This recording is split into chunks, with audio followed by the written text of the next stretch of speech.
Yeah, again, for 40 years, I've walked with gang members, so they've taught me everything of value. And it's from them that I've learned just from my own. I've never met an evil person ever. And for 40 years, I've worked with gang members. Maybe I might have.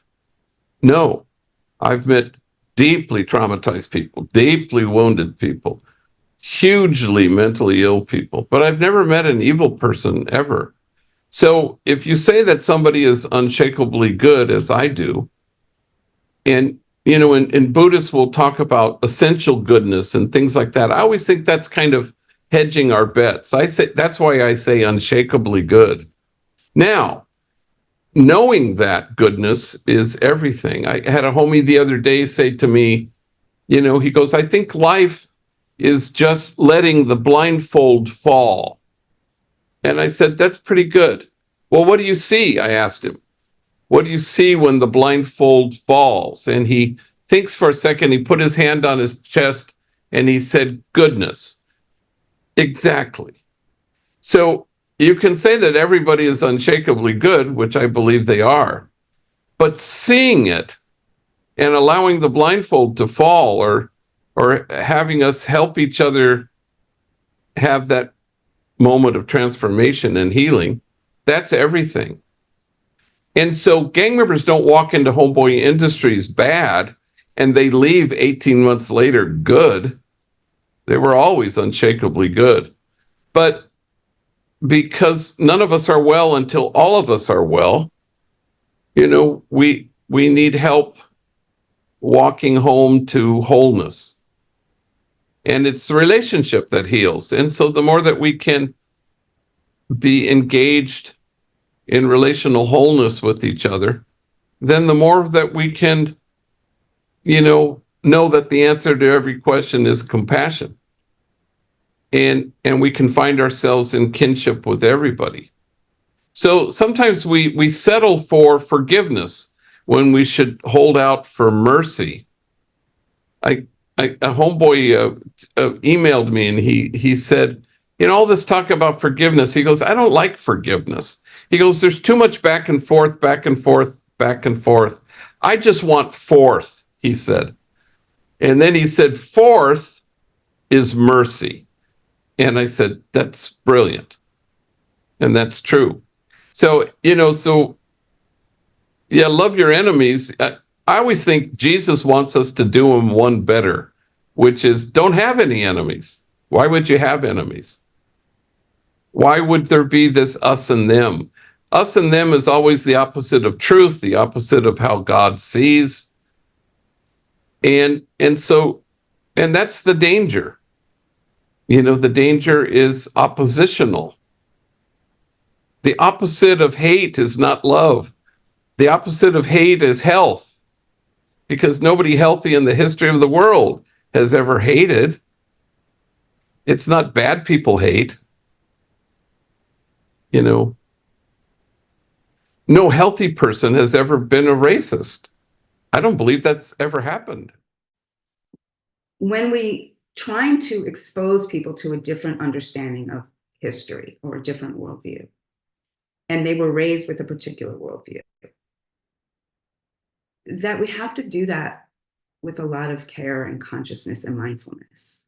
That if we try to shove it down their throats and they don't trust that they have a place to land that's going to hold them, there's no way they're going to take that leap of faith.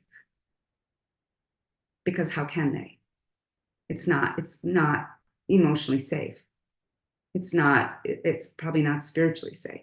The only way that people can move, the only way that I could move from the stories with which I was raised to the reality in which I live now, which is very vocally challenging Zionism, the political Zionism. So there's a different Zionism, right? A theological, spiritual Zionism that is the story of our people seeking a safe place to live. I don't connect that to a particular location. The Torah tells us that the divine owns the earth. We do not. So I do not connect my safety to Israel or to California. I connect my safety to communities, to relationships, not to a piece of land, not to a place. But I do believe that Jews and all peoples, Palestinians, Muslims, Christians, Buddhists, atheists, all peoples, of all faiths, all races, all genders, deserve to know that they're safe in this world and that they have a safe place to call home and that they're not alone.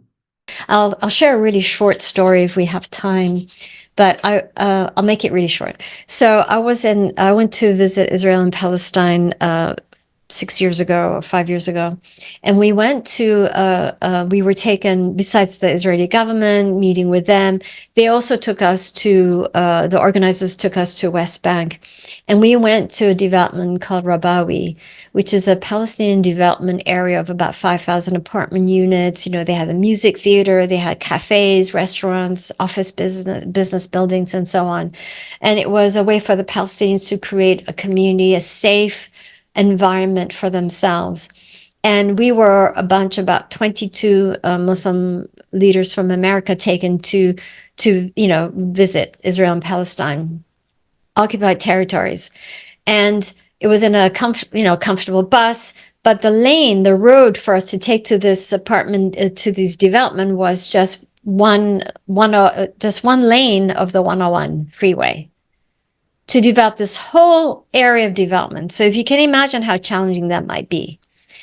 And we met with the developer, the financier. He's an American, Palestinian American from New Jersey. So he did well in America. He went back to develop this environment, this housing development in occupied territory.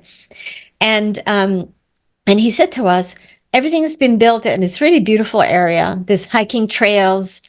And then he said, but the apartments have been sold. And he said, but the Israelis would not turn the water tap on. They would not turn the water on. And I had to fly to all the different Israeli offices in order to beg them to turn the water on, because I would have lost all the investment, everything. And funny enough, after that meeting, we had a meeting with an Israeli government official, a high ranking, and he was talking about, oh yeah, the Palestinians need to have their own economic development. They need to, develop their own community, blah, blah, blah. And he was just going off on that. And I interrupted him and I said, well, hang on a second. This is all great, but you wouldn't turn the tap on for this guy when he was investing and doing all that he could based on what you want them to do. Explain that. And of course, he said, oh, it's a security issue, right? That's always like a standard response. So I know for a fact that it's been very difficult. I know for a fact the abuses of Palestinians, because I've been following this for a long time. It's just incredible how the world has not been paying attention in detail until now. And I think October 7th has really woken up the world, not to just who Hamas is, but the subsequent 75 years of oppression. Daryl Davis. Has anybody heard of Daryl Davis? So he is a jazz musician by trade. He is African American, and he has a TED Talk, and he's been on the I'm drawing a blank. Anyway, he's been on various interviews in the last couple of years. It has basically been his hobby to reach out to known bigots, particularly members of the Ku Klux Klan. Oh, I think I've seen that. Yeah. Yes, yeah. You probably, if you haven't seen his TED Talk, it's brilliant. And he has literally converted perhaps a dozen former Ku Klux Klan members to be decent human beings, and they have literally surrendered their robes to him, and he has it as part of his collection, which he brings out to public addresses and lectures that he gives, and he shows these robes that have been given to him as gifts, indicating that they have given up their former lives. And he says that by befriending these people, and this is obviously very bold and very brave, because you can get yourself killed doing something like that. And he talks about his first few incidences, having met the grand dragon of the clan in that particular region, and he said, by sitting down and listening to this human being and treating him as a human being and saying, look, I want to hear, like, what do you believe and why do you believe that? that was able to form a friendship between the two of them, so that this guy basically says, all right, well, maybe I've been mistaught. Maybe all African Americans are not bad people. And so that kind of deep, compassionate listening worked in his case. Not everybody can do that. But that type of bravery in the face of bigotry, that type of willingness to listen to the proverbial other, I think is kind of where we need to start. We need to sit down with, I'm going to assume that there are probably no Trump supporters on this call here, but we need to listen to our more conservative friends, our Trumpist supporter friends, and hear what they have to say about why they support Trump, because there might be something in there that maybe one thing that we agree on, maybe the fact that we all breathe air.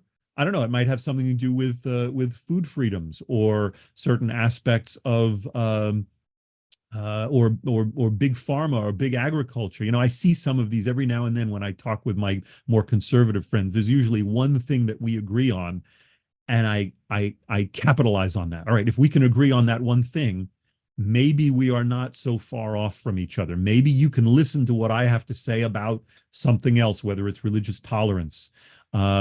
I don't know. But if we can focus on what we have that we have in common, maybe we can find more things we have in common, and we can put down the proverbial knives and guns and swords that we are holding at each other's throats, and we can start working on something together, some kind of project that we can agree upon, something that benefits humanity.